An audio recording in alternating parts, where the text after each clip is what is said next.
오늘은 요한계시록 3장 1절로 6절에 있는 말씀으로 우리 함께 주의 음성을 듣고자 합니다. 특별히 우리 3월 달에는 사순절 기간을 보내면서 회개하라고 하는 시리즈로 오늘 그 네 번째 순서 사대교회에 있었던 책망을 우리 하나님이 뭐라고 말씀하시는가 함께 나누면서 우리 주의 크신 은혜가 임하기를 축복합니다. 다음 주일부터 교회는 내가 예배에 참석할 수가 없습니다. 어느 시골 교회에 어느 집사님 한 분이 교회에 나올 수 없다고 하는 통보를 이제 목사님이 받았습니다. 요즘 꼴산업계 교인들이 치졸한 무기가 교회에 안 나온다라고 하는 그러한 꼴사나운 일들을 자주 보게 됩니다. 어느 겨울 저녁에 목사님은 그 고집센 교인의 집을 신방하기로 했습니다. 목사님이 그 집에 신방을 가서 그 겨울이었나 봅니다. 벽난로에 있는 부젓가락을 가지고 불 속에 있는 반쯤 타고 있는 석탄 덩어리 하나를 꺼내서 옆에 밖에 이제 놓았습니다. 그러자 그 석탄 덩어리의 불은 이내 꺼져버렸고 금방 하얗게 희색빛으로 드러내고 말았습니다.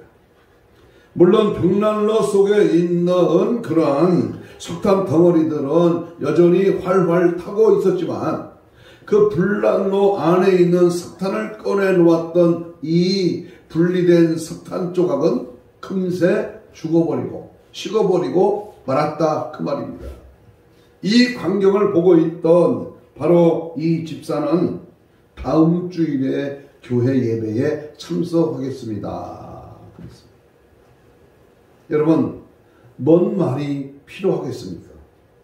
그렇습니다. 마지막 때는 할 수만 있으면 신앙생활을 식어지게 만들고 교회를 멀리하게 만드는 이 원수마귀 사탄 귀신의 이 장난 앞에 우리는 언제나 깨어있고 언제나 불같은 성령의 충만한 믿음으로 살아가야 됩니다. 차디찬 냉랭한 심령으로 살아갈 수 있도록 마귀는 가진 방법과 유혹과 타협 앞에 우리는 거기에 절충하거나 넘어가지 말아야 할 것입니다. 불같은 성령의 역사심이 있는 교회로 우리가 날마다 모여서 예배의 성공자로 날마다 열정을 가지고 살아가야 할 것입니다. 깨어서 성령의 불로 뜨겁고 강하게 그리고 충만하게 타오도록 힘쓰고 애써야 될 줄로 믿습니다. 회개의 영으로 충만해야 될 줄로 믿습니다. 아멘 하세요. 성령의 불로 충만하게 역사해야 될 줄로 믿습니다. 본문에 소개하고 있는 아시아 7교회 에서 보두 사빌라 바로 순서로는 5번째지만은 하나님의 책망을 받은 5개의 교회 중에 바로 오늘 이 사대교회를 향한 주님이 책망 앞에 우리는 오늘날의 우리 교회의 모습을 다시 한번 점검하고 내 신앙생활을 다시 한번 일깨워야 될 것입니다. 본문에 소개하는 이 사대는 아시아에서 찬란한 역사를 가진 그러한 도시입니다. 그것에서 생산되는 금으로 말미암아 전설적인 부의 상징이 되었습니다. 난공불락의 도시였지만 그들의 종교적인 관심은 주로 생로병사에 초점을 맞춘 자연숭배에 빠져 있었습니다. 그 속에 있었던 사대교회는 과연 어떠했을까요? 살았다고 말하지만 실상으로는 죽은 믿음으로 살았다. 무서운 오늘날의 교회를 향한 준엄한 주님의 책망입니다. 사드락과 하는 이름의 뜻은 개혁이다. 이 개혁이라는 뜻을 가졌지만 결국 사대교회의 죽은 믿음이 개혁되지 않았음을 단적으로 지적하고 있습니다. 계속해서 나타나는 징조를 통해서 예수님이 문 밖에 오셨음을 알고 있으면서도 여전히 죽은 믿음으로 살아가고 있다면 언제까지 그렇게 제자리에 머물고 있다는 우리의 신앙생활이 그냥 주일날 한 번 교회 왔다 가는 것으로 만족하고 내 신앙이 영적으로 더욱 새로워지지 않고 그저 밋밋한 그런 신앙생활을 한다면은 이것이 과연 사대교를 향한 주님의 책망 앞에 우리는 뭐라고 할 수 있겠습니까? 데살로니가 전서 5장 3절에 보면 그들이 평안하다 안전하다 할 그때에 임신한 여자에게 해산의 고통에 이름과 같이 멸망이 갑자기 그들에게 이르르니 결코 피할 수 있다 없다? 피할 수가 없다. 언제 멸망의 날이 이르게 될지는 아무도 알지 못합니다. 이러한 상황 속에서 우리는 반드시 깨어 있어야 합니다. 잠들거나 죽어있거나 또는 우리의 신앙이 나태한다면 어찌 이 마지막 때를 준비할 수 있겠습니까? 무엇을 무기 삼아 이 시대 가운데 깨어있는 자가 될 것입니까? 그 방법은 오늘 회개하라라고 하는 시리즈 네 번째 우리에게 주어지는 방법은 바로 오직 회개뿐입니다. 회개만이 오늘날을 살아가는 우리에게 가장 강력한 무기입니다. 오늘 이 사대교회가 범했던 이 죄를 똑같이 반복하고 있는 한국교회 성도 여러분, 사대교회의 비참한 모습을 우리는 낱낱이 보고 회개해야 할 것입니다. 회개 외에는 다른 방법이 없음을 기억하십시오. 따라서 합시다. 죽게 된 것을 굳건하게 하라. 내 자신이 영적으로 죽어 있는 것도 모르고 나는 구원받았대, 나는 천국 간대, 나는 하나님의 백성이래, 나는 영으로 죽어 있어. 지금 나의 신앙 상태는 별로야 별로. 그렇다면 오늘 이 사대교를 향한 주님의 회개하라고 하는 이 책망의 말씀 첫 번째, 무엇을 과연 우리가 회개해야 할 것인가? 오늘 유튜브를 듣고 있거나 오늘 이 자리에 와 계신 여러분이요, 내가 내 자신의 영적 상태를 볼 때에 나는 과연 무엇을 회개해야 하는가? 첫 번째, 죽은 믿음을 회개해야 됩니다. 우리 1절을 한번 보겠습니다. 3장 1절 같이 봅니다. 3장 1절 시작. 사대교회 사자에게 편지하라. 하나님의 7영과 7뼈를 가지신 이가 이르시되 내가 네 행위를 아노니 네가 살았다는 이름을 가졌으나 죽은 자로다. 누가 누구에게 하는 말씀이요? 하나님이 천사에게, 천사가 요한, 사도 요한에게, 사도 요한이 오늘 편지로 오늘 나와 여러분에게 죽은 믿음을 회개하라는 겁니다. 사대교회는 계시록의 7교회 가운데에 이단의 특별한 위협이나 예부의 핍박이 가장 적은 지역이었습니다. 그런데 오늘 이 사대교회를 향한 예수님의 책망을 보십시오. 믿음이 죽었다고 말씀하십니다. 그 이유는 무엇일까요?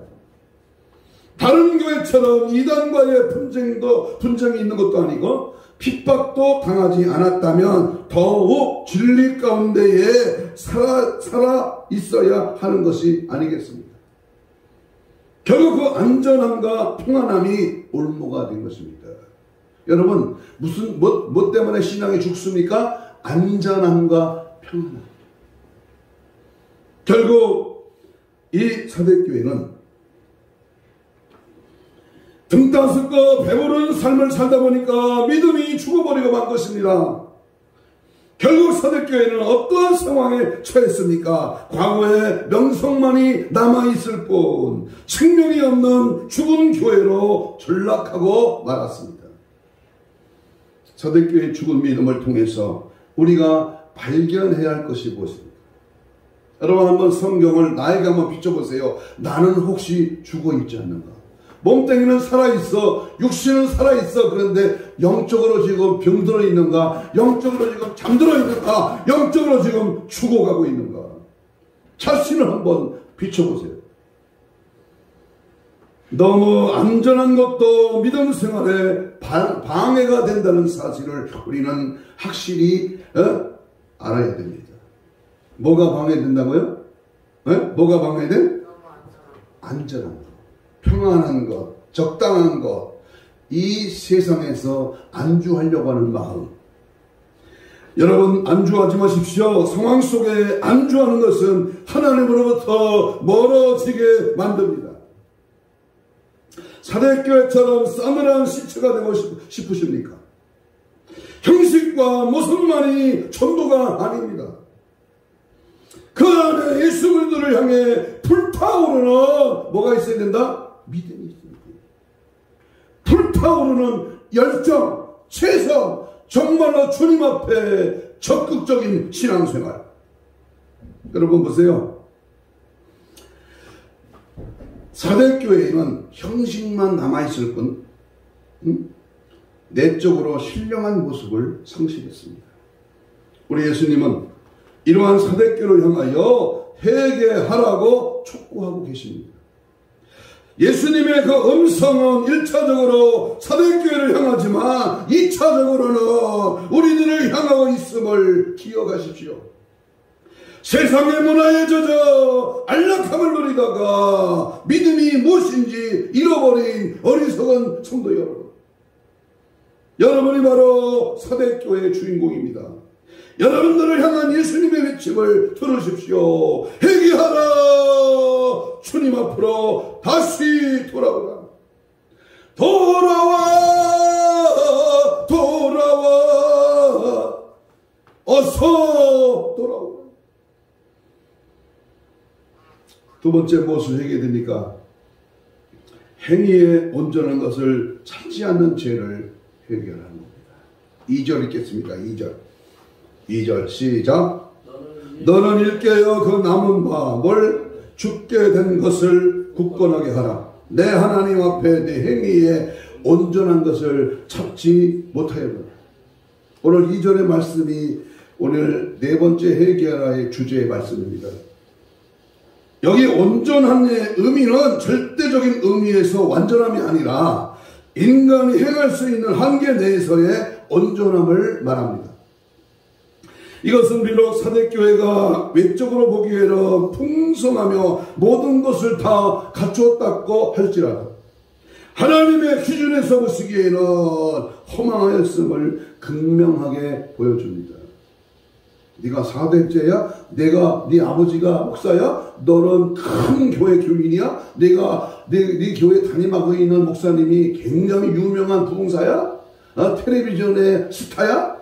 그게 중요한 게 아니에요. 그게 하나님이 찾으시는 사람은 외식하지 아니하고 온전한 행위를 드러내기 위하여 몸부림치는 사람입니다. 예수님의 형제 야고보가 어떻게 증언합니까? 야고보서 2장 26절에 보니까 영혼 없는 몸은 죽은 것 같이 행함이 없는 믿음은 뭐다? 죽은 것이다. 예수님도 참된 믿음을 가진 사람이라면은 그것이 행위로 드러납니다. 뭐로 드러난다? 행위로 드러난다.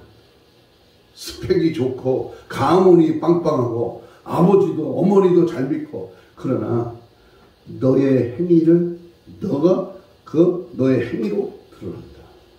예수님이 유명한 마태복음 7장 20절에서 23절에 있는 말씀 함께 봅니다. 이러므로 그들의 열매로 그들을 알리라. 나더러 주여 주여 하는 자마다 천국에 다 들어갈 것이 아니요 다만 하늘에 계신 내 아버지의 뜻대로 행하는 자라야 들어가더라. 그 다음은 중요합니다. 그날에 많은 사람이 나더러 이르되 주여 주여 우리를 주의 이름으로 선지자들로 드나며 주의 이름으로 귀신을 쫓아내며 주의 이름으로 많은 권능을 행하지 아니하였느니까 하리니 그때 내가 그들에게 밝히 말하되 내가 너희를 도무지 알지 못하니 불법을 행한 자들아 내게서 떠나가라. 겉으로 외식하는 자들은 결코 천국에 들어갈 수 없다고 말씀하십니다. 예수님의 말씀이 사대교회의 외식에 대한 정확하게 지적하고 있지 않습니까? 사대교회는 열매를 맺지 못한 행함이 없는 죽은 교회에 지나지 않았습니다. 그래서 예수님은 그 죽게 된 것을 굳건하게 하라고 명령하십니다. 결국 아직 살아있는 영적 생명을 견고히 보존하는 것이 그 급선무인 것을 나타내고 있습니다. 교회 사이즈가 중요한 게 아니야. 물론 커야지요. 성장해야지요. 대단한 부흥을 가져와야지요. 그런데 그것이 중요한 게 아니라 지금 너의 영적 상태가 어떠하냐 그 말이에요. 사랑하는 여러분, 지금 여러분에게 가장 중요한 것이 무엇입니까? 영적인 생명이 아니겠습니까? 그런데 왜 육적인 것에만 목숨을 바치려고 하십니까? 마치 사대교회가 그랬던 것처럼 여러분의 목숨도 곧 끊어질 것 같은 위기에 있지는 않습니까? 마치 우리가 그 위기 가운데서 굳건하게 일어날 수 있는 방법이 무엇입니까? 그것은 바로 따라섭시다. 회개뿐입니다. 회개뿐입니다. 회개 외에는 다른 방법이 없어. 회개가 제일 급선무다 그 말입니다. 무엇을 회개해야 됩니까? 세 번째 3절을 읽겠습니다. 3장 3절 시작. 그러므로 내가 어떻게 받았으며 어떻게 들었는지 생각하고 지켜 뭐하라? 회개하라. 여기 예수님이 통곡하는 외침, 가슴을 치는 오열의 말씀은 너희가 그 복음을 어떻게 받게 되었느냐. 내가 처음 예수를 믿기 시작할 때 내가 어떻게 하나님의 말씀을 받았느냐, 그 복음을 어떻게 듣게 되었느냐, 그것을 위해서 예수님이 십자가에서 처참하게 죽으셔야 했고 12사도와 초대교인들이 카타콤에서 수많은 핍박 속에 피어야 했다. 그런데 지금 너희들이 그 복음을 헌신장처럼 여기고 있느냐? 그 복음을 전달하기 위하여 흘렸던 예수님 피가 아직도 흥건하고 그 복음을 지키기 위하여 고통 속에 절규했던 사도들의 목소리가 내기에 쟁쟁하거늘 너희는 어찌하여 잠자고 있느냐? 말씀 속에 배어있는 간절한 주님의 음성이 오늘 부족한 종의 마음을 너무나 아프게 합니다. 언제 어디서나 자신이 어떻게 복음을 받았고 어떻게 복음을 듣게 되었는지를 기억하며 그 복음이 내게 얼마나 소중한 것인지를 인식할 때에 믿음이 죽지 않는 것입니다. 사대교회가 죽어있는 교회가 된 것이 바로 이 부분이 부족했기 때문입니다. 현실에 안주하려고 하는 안일한 마음 때문에 복음으로 깨어있지 못했던 것입니다. 그러면 사대교회가 회복할 수 있는 길이 무엇입니까? 살아날 수 있는 길이, 뜨거워질 수 있는 길이, 영적으로 부유해질 수 있는 길이 무엇입니까? 회개만이 살 길입니다. 회개만이 다시 일어설 수 있는 유일한 방법입니다. 베드로전서 5장 8절 우리가 잘 아는 유혹의 물결이 빗발치고 있는 이 시대에 마치 노아가 살았던 그 시절에 타락을 방불케 하는 악한 이 시대에 여러분 어떻게 살아남을 것입니까? 그냥 거기에 휩쓸려서 사대교회 역사를 다시 쓰시겠습니까? 회개하십시오. 여기 있는 목사도 날마다 내 모습, 내 잘못, 내 허물, 내 부족, 내 연약함을 보고 통곡하며 회개하는 길만이 살 길인 줄로 믿습니다. 데살로니가전서 5장 3절을 한번 찾아봅니다. 살전 5장 3절입니다. 그들이 평안하다 안전하다 할 그때에 임신한 여자에게 해산의 고통이 이런과 같이 멸망이 갑자기 그들에게 이르니 결국 피하지 못하리라. 예수님이 다시 오실 그날은 아무도 누구도 예상할 수가 없습니다. 그러나 확실한 것은 우리가 방심하고 세상에 안주하려고 할 그때에 주님이 오실 수도 있다는 사실입니다. 난로 좀 꺼주세요. 그렇게 되면 우리는 결코 심판을 피하지 못할 것입니다. 깨어나십시오. 안주하지 마십시오. 늘 회개하면서 재림을 준비하시기를 주의 이름으로 축복합니다. 저는 지난 목요일부터 토요일까지 7 기도원의 투어를 하면서 유명한 목사님의 말씀과 함께 은혜를 받았습니다. 죄송합니다. 그런데 회개하라는 말을 못 들어봤어요. 재림의 준비를 하라는 말을 못 들어봤어요. 가슴을 치며 주님 오실 날이 가까우니 마지막 때에 준비된 자, 신부단장하는 자, 깨어있는 자가 되기를 축복합니다. 아멘. 그렇다면 두 번째 우리가 준비하고 알아야 될 것은 회개하지 아니하면 어떤 결과를 초래합니다. 예수님이 회개하라. 사도 요한이 광야에서 외치는 자의 소리가 있어 회개하라. 구약의 12명의 소선지가 대선지가 주님 말씀을 의지하여 회개하라 회개하라 말씀하셨다며 회개하지 않으면 어떻게 되느냐.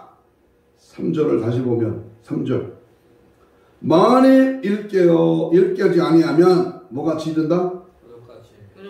내가 도둑같이 이르니 어느 때에 네가 이르는지 네가 안다 모른다? 알지 못한다. 회개하지 아니하면요 주님이 도둑같이 오십니다. 뭐같이 오셔요? 도둑같이 오신다. 도둑같이 옵니다. 우리가 깨어 회개하지 아니하면 어떤 결과가 나타납니까? 예수님께서 도둑같이 이르러 심판하신다 그 말이에요. 이 말은 예수님께서 회개하라고 권면했음에도 불구하고 계속적으로 죄 속에 머물러 생명력을 상실한다면 마치 도둑이 들어닥친 것과 같이 예기치 못할 때에 예수님이 오셔서 반드시 심판한다는 말입니다. 이 말씀을 절대 간과해서는 안 됩니다. 인기 없는 유튜브에 이 시골교회 목사의 외침에 간과해서는 이 말씀을 대할 때 우리는 떨림과 두려움이 있어야 합니다. 마태복음 24장 42절에 그러므로 깨어있으라. 어느 날에 너희 주가 임할는지 너희가 안다 모른다? 알지 못하리니 그너가 주님 오실 날을 알겠습니다. 아무도 알 수 없습니다. 그렇기 때문에 깨어있으라고 명령하신 것입니다. 언제 오실지 알지 못한다는 그 자체가 죽어 있는 자들에게는 엄청난 심판이 아닐 수가 없습니다. 깨어있는 자는요 어서오세요 기다렸습니다 기쁨으로 주님을 맞이하는데요 깨어있지 않는 자들은 난리 아우성 번거지 있습니다. 데살로니가전서 5장 2절에 보면 주의 날이 도둑같이 이를 줄을 너희 자신이 자세히 알기 때문에 어둠에 속한 자들에게는 도둑이 들이닥치는 무방비 상태로 오셔서 반드시 심판하십니다. 그는 말씀을 기억하십시오. 그러나 빛에 속한 자들은 그렇지 않습니다. 5장 4절에 데살로니가전서 5장 4절에 형제들아 너희는 어둠에 있지 아니하며 그날이 도둑같이 너에게 임하지 못하리라. 아멘. 어떤 사람은 도둑같이 임하는데 어떤 사람은 도둑같이 임하지 아니한다는 거예요. 빛에 속한 사람은 항상 깨어있는 삶을 살기에 그 심판이 결코 진노가 아닙니다. 오히려 기쁨이야 소망인 것입니다. 평안함 속에 안정감을 누리는 그때에 예수님이 오신다면 여러분은 어떻게 되겠습니까? 또한 임신한 여자에게 해산의 고통이 언제 나타날지 모르는 것처럼 전혀 예상하지 못했던 순간에 우리 예수님이 재림하신다면 여러분은 어떻게 되겠습니까? 어둠에 속한 죽은 자들에게는 엄청난 심판이 될 것입니다. 빛에 속한 자들에게는 큰 기쁨이 될 것입니다. 우리는 예수님의 재림 앞에서 준비해야 할 것은 무엇입니까? 무엇을 준비해야 됩니까? 깨어있으라, 회개하라, 힘주어 외치라, 주님의 음성을 만판에 새기고 날마다 우리의 지은 죄를 회개해야 됩니다. 이게 바로 영적 각성이야. 회개하지 않으면 도둑같이 이르러 심판하겠다는 말씀을 기억하십시오. 무서운 하나님의 심판 앞에서 떨며 두려움으로 늘 회개하십시오. 가슴을 찢으며 통에 잡아가는 회개형이 임하기를 주의 이름으로 축복합니다. 아멘. 엊그제 기도 투어를 하면서요, 이 지역에서 이 지역으로, 다시 말하면 통영에서 경주까지 버스로 이동하려면요, 퇴근하는 러시에 9가지 걸리면 3시간 반 걸립니다. 긴 거리를 이제 이동해야 됩니다. 그러면 차 안에서 이제 각자에게 건의사항 또는 질문할 사항, 그리고 자신의 간증을 이렇게 하는 순서가 옵니다. 근데 제한테 마이크가 왔을 때에 약이 떨어져 갖고 마이크가 이제 안 나오는 겁니다. 그래서 마이크 치우고 생으로 이제 얘기를 하는 순서가 됐습니다. 다들 앉아서 편안한 자세로, 또 좋은 사람이 있고 듣기 싫어서 청나무 보는 사람이 있고 여러 종류의 사람이 있습니다는, 제게 마이크가 넘어왔을 때 마이크가 약이 떨어져서 그냥 생으로 일어났어요. 벌떡 일어났어요. 그리고 이 영적 각성에 대해서 강력하게 소리를 질렀습니다. 마이크 대고 소리 지르는 것보다 육성으로도 강하게 소리를 질렀습니다. 그리고 휴게소에서 이제 화장실 가는 타임이 있어, 저 앞쪽에 있는 대표회장님과 또 운전기사하는 증경 대표회장님과 사무총장 이렇게 만나서 휴게실에서 했어요. 죄송합니다. 저한테 그래요. 굉장하다. 역시다, 역시. 자만하고 뭐 자기 자랑하는 거 아닙니다. 복음에서 오늘 이 시대에 영적으로 각성하지 않습니다. 전부 뭐요? 쭉쭉 날아가는 거예요. 여러분, 우리가 회개해야 될 것은 두 번째, 하나님이 심판이 있다는 사실 앞에 진정한 회개가 속출돼야 됩니다. 사대 지역의 역사를 보며 회개하지 않았을 때 임하는 하나님의 심판이 얼마나 무섭고 두려운지를 알게 됩니다. 남곡블럭의 천년의 요새요, 절대 무너질 수 없는 강력한 성이었지만 회개하지 않았던 그들은 처참하게 무너뜨리는 하나님의 역사를 보십시오. BC 133년 전에는 로마에게 완전히 점령을 당했습니다. 인간적인 생각으로 볼 때는 절대 무너질 수 없는 성이었지만 하나님께서 로마를 들어서 사용하시니 어쩔 도리가 없는 것입니다. BC 17년경에는 큰 지진이 일어나 사대 온 지역이 초토화되어 버립니다. 그렇게 든든했던 사대가 하나님께서 일으키신 지진 한 방에 폐허가 되어버리고 만 것입니다.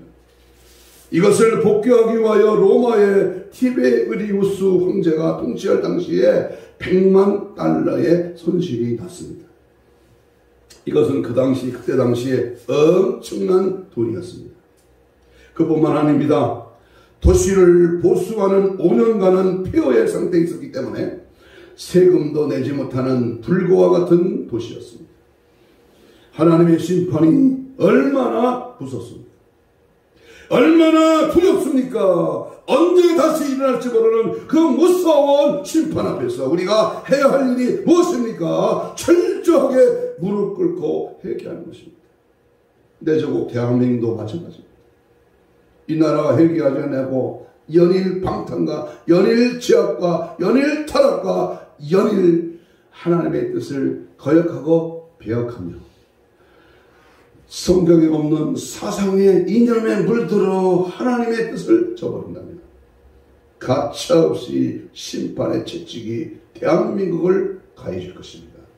어떤 방법으로 어떤 일로 가야 될지를 모릅니다. 그러므로 우리는 회개해야 됩니다.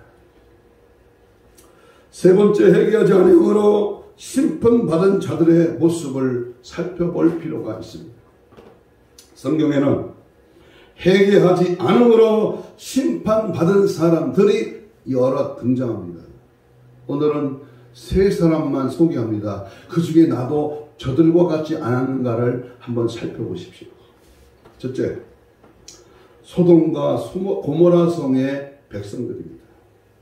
오늘 우리가 살고 있는 천안 아산 땅에 있는 이 땅에 있는 사람들의 모습입니다. 대한민국의 우리 충청도의 우리 남한의 백성들이 어떤 신앙생활을 하고 있는가? 이 소돔과 고모라의 심판의 창세기 19장의 말씀을 눈여겨봐야 됩니다.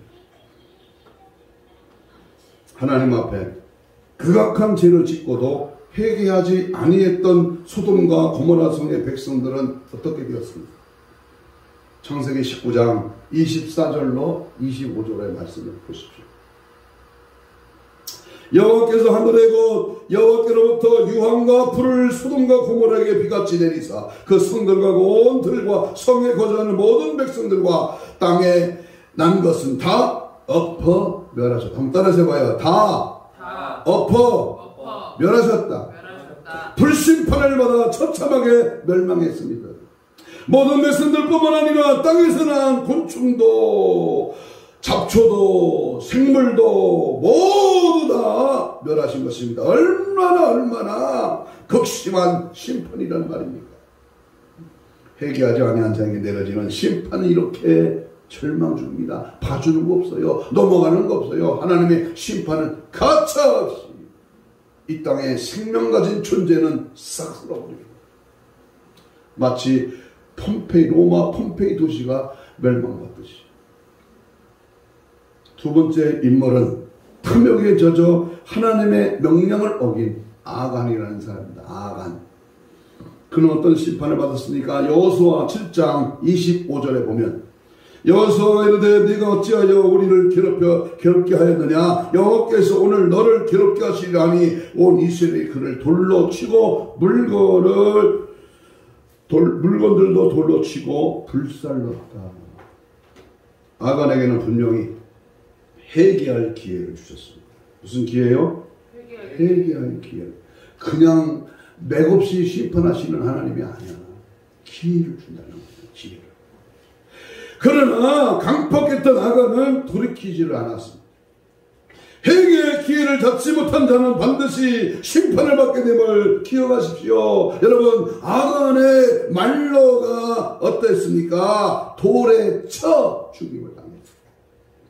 여러분, 아간의 모습이 결코 우리와 멀리 있지 않음을 기억하십시오. 우리도 회개하지 않으면 처참한 심판을 받게 됩니다. 돈 많다고요? 권력이 세다고요? 좋은 집에 산다고요? 여러분, 심판 앞에 모두가 허방. 세 번째 인물은 우리가 잘 아는 사도행전 5장에 나타난 아나니아와 삽비라의 모습입니다. 베드로 앞에 먼저 나왔던 아나니아는 성령을 속인 죄로 인해서 죽임을 당했습니다. 후에 그의 아내인 삽비라가 들어갔을 때 베드로는 가슴을 치며 물어봤습니다. 5장 8절입니다. 사도행전. 베드로가 이르되 그 땅 판값이 이것뿐이냐? 내게 말하라 하니까 예, 이거 능청 따라가 봤어요. 예, 이것뿐. 어떤 유명한 외국의 부흥사가 주머니가 회개해야 진짜 회개다 이런 말도 했어요. 삽비라가 여기서 돌이켜 회개했다면 죽음은 면했을 것입니다. 그러나 어리석은 삽비라는 임박한 진노를 보지 못했습니다. 삽비라의 거짓말이 입 밖에 나오는 즉시 하나님의 심판이 맺습니다. 한날에 부부가 함께 죽임을 당하고 장사되는 비극이 일어나고 말았습니다. 회개하지 아니한 자. 네 번째는 가룟 유다. 어떤 사람은 가룟 유다가 나중에는 뉘우쳤지 않느냐고 반문합니다. 그러나 가룟 유다가 정말 회개했습니까? 그렇지 않습니다. 반성은 했어. 뉘우치긴 했지만 진정한 회개가 없어. 그래서 예수님을 팔아 넘긴 것에 대한 죄책감은 느꼈지만 회개하지 않았어요. 그래서 가룟 유다는 어떠한 죽음을 맞이했습니까? 이 부분은 우리가 한번 찾아봅시다. 사도행전 1장 18절. 사도행전 1장 18절. 사도행전 1장 18절 시작. 이 사람이 불의한 사건으로 밭을 사고 후에 몸이 곤두박질하여 배가 터져 청자가 다 회개하지 않았던 가룟 유다는 결국 청자가 터져 죽었어요. 얼마나 비참한 일입니까? 예수님의 12제자 중에 하나였던 그가 순교한 것이 아니라 심판을 받아 처참한 죽임을 당한 것입니다. 아름답게 순교했던 베드로의 모습을 한번 비교해 보십시오. 똑같이 예수님이 제자였던 그들이 왜 그렇게 상반된 죽음을 맞았습니까?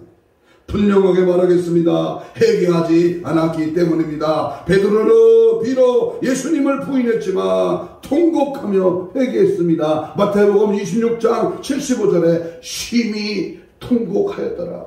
다울음 소리를 듣는 그가 주님의 말씀이 생각나 즉시 밖에 나가 통곡했더라.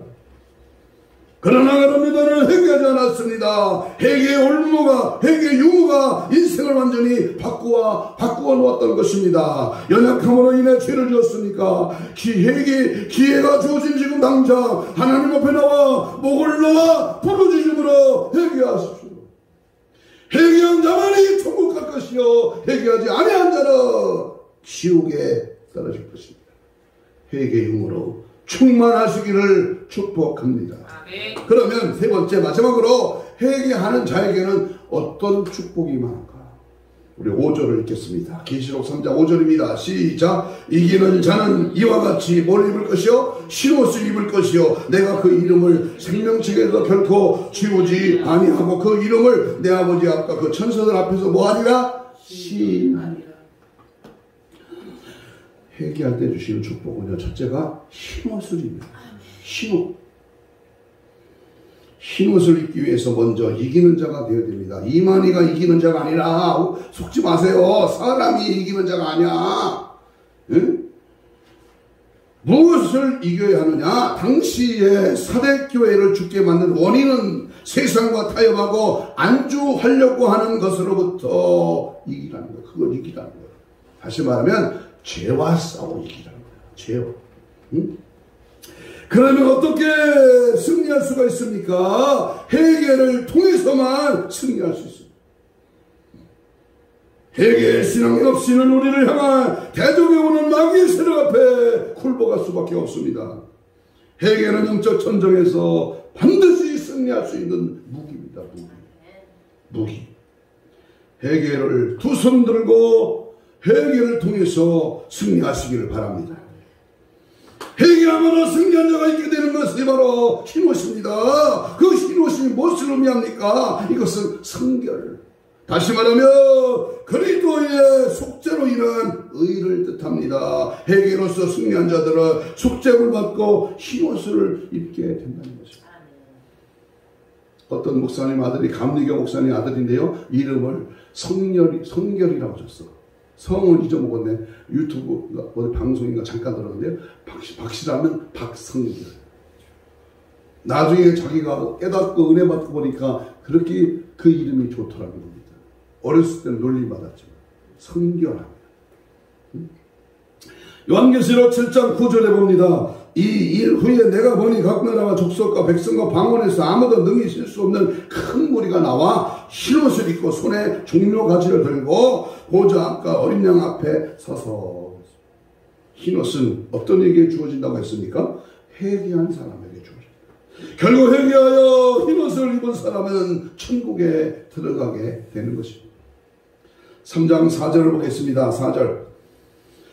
본문 4절에 시작. 그러나 서대에 그 옷을 더럽히지 아니한 자 몇몇이 내게 있어 흰옷을 입고 나와 함께 다니니 그들은 합당한 자의 영광이라. 여러분, 흰옷을 입은 사람이 예수님과 함께 다니는 영광스러운 모습을 보십시오. 사대 교회 안에도 이렇게 흰옷을 입은 자들이 있었습니다. 이러한 사람들이 남은 자입니다. 타락과 죄로 물들었던 시대 속에서 방주를 지었던 노아의 8 식구를 보세요. 엘리야 시대의 7,000명 기드온 300명 요사가 남은 자들이요 흰옷을 입은 자들입니다. 하나님께서 보시기에 합당한 자들이었기 때문입니다. 흰옷을 입는 영광을 누리고 싶습니까? 회개하여 하나님 보시기에 합당한 자가 되시기를 축복합니다. 순결의 영, 순수한 하나님의 말씀과 더불어 사는 흰옷 입은 백성들이 되시기를 축복합니다. 회개하라 내 영혼아, 회개하라 내 영혼아, 내 속에 있는 것들아 다 회개하라. 아멘. 회개할 때 주신 축복 두 번째입니다. 그 이름을 생명책에서 지우지 아니한다. 5절입니다. 5절. 회개한 자의 이름을 생명책에 지우지 않겠다고 하는 것은 무슨 말입니까? 이것은 구원을 말합니다. 다시 말하면 그리스도의 피로 의로워진 자들은 영생을 소유하고 하나님 나라에 속하게 되었음을 뜻합니다. 회개한 자만이 생명책에 기록된다는 사실을 기억하십시오.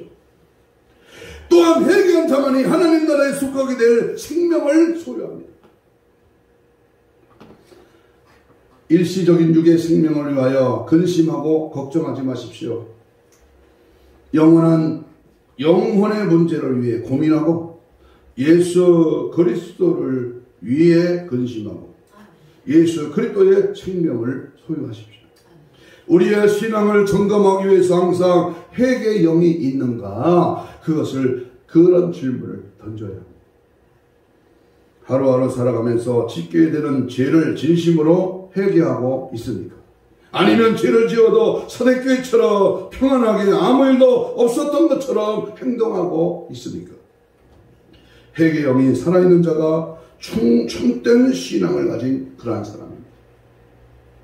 이 시대 가운데 회개의 영이 없이는 살아남을 길이 없습니다. 곳곳에서 진리를 무너뜨리는 일이 일어나고 죄악에 들끓는 상황 속에서 회개를 붙잡는 그런 자만이 승리할 수가 있습니다. 회개하는 자만이 생명책에 기록되어 그 이름이 결코 지워지지 않는 영광을 누리게 될 줄로 믿습니다. 할렐루야. 마지막으로 세 번째, 회개할 때 주시는 하나님의 축복은 5절에 또 봅니다. 이름을 아버지 앞과 천사들 앞에서 뭐한다? 시인하겠다.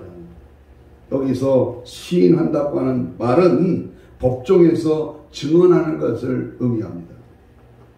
이는 그리스도께서 끝까지 자신을 의지하여 승리한 자들에게 이름을 하나님과 천사들 앞에서 증언하심으로 그들이 하나님 나라의 시민임을 확인하신다는 겁니다.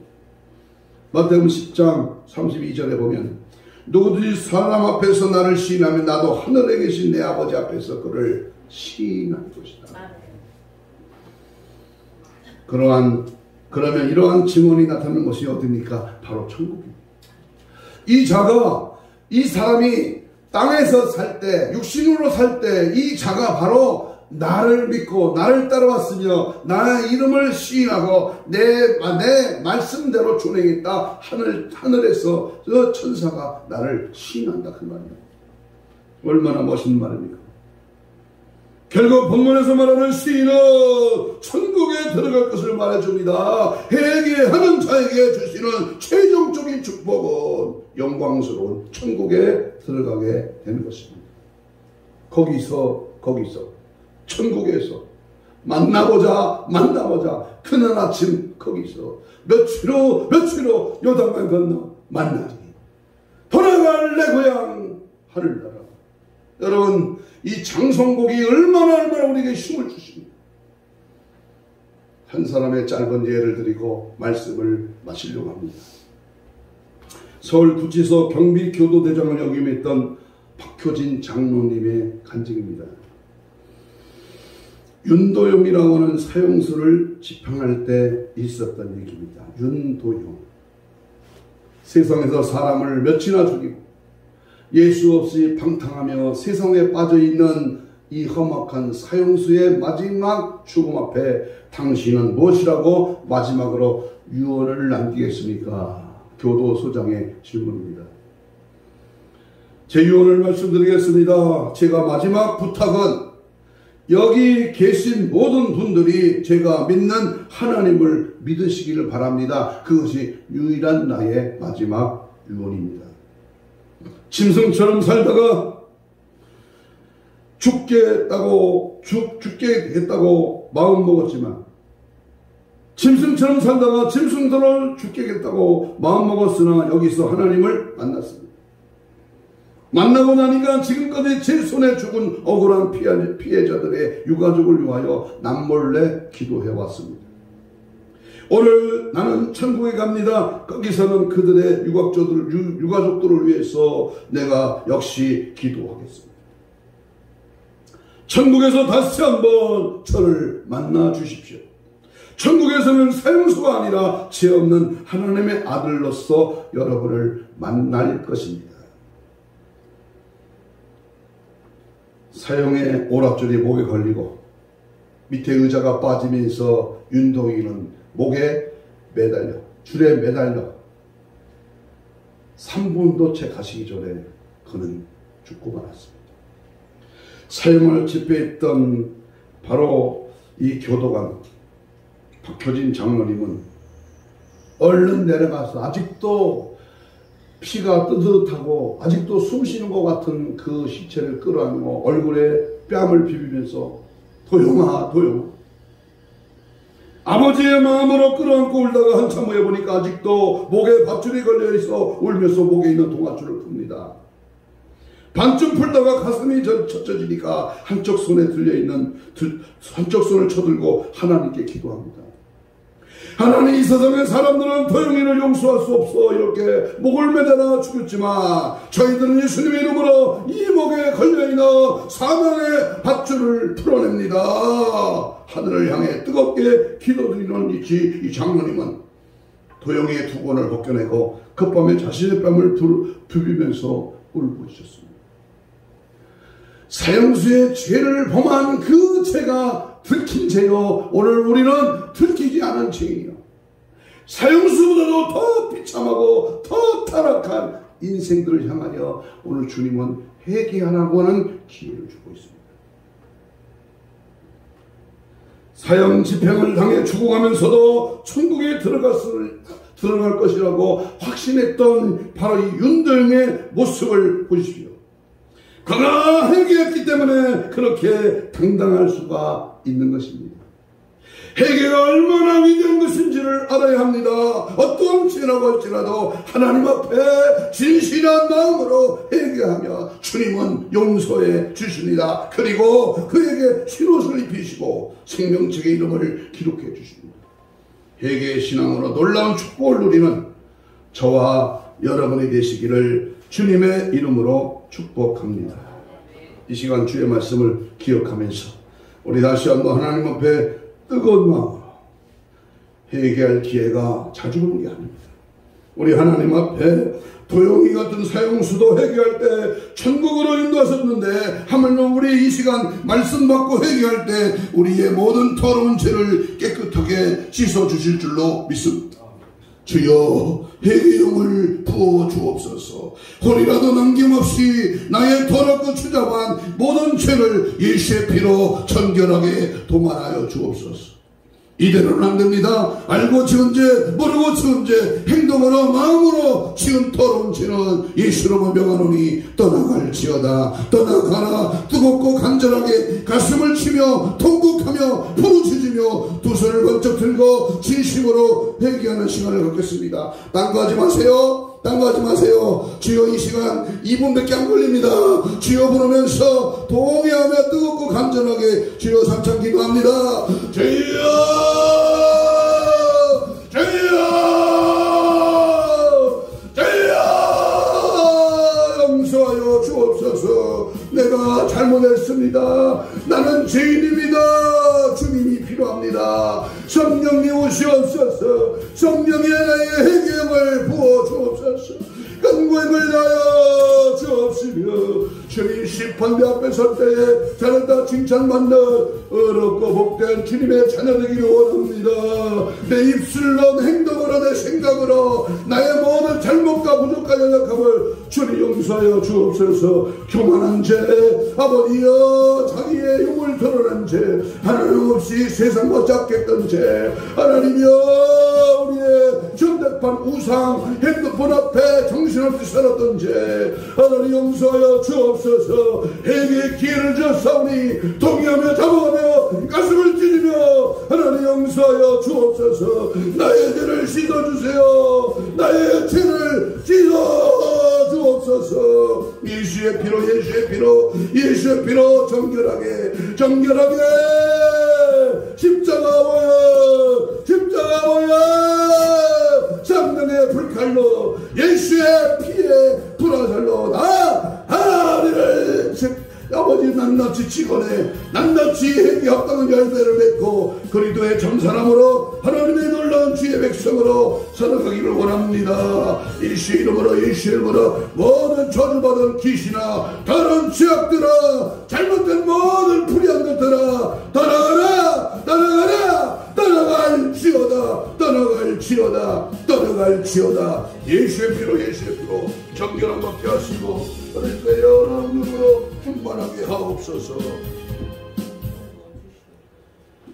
가슴에 손을 댑니다. 이 시간 주의 말씀 받고 우리 진정한 마음으로 예수님의 피에 젖은 주의 음성 앞에 오늘 가슴에 손을 댑니다. 기도합니다. 하나님 고맙습니다.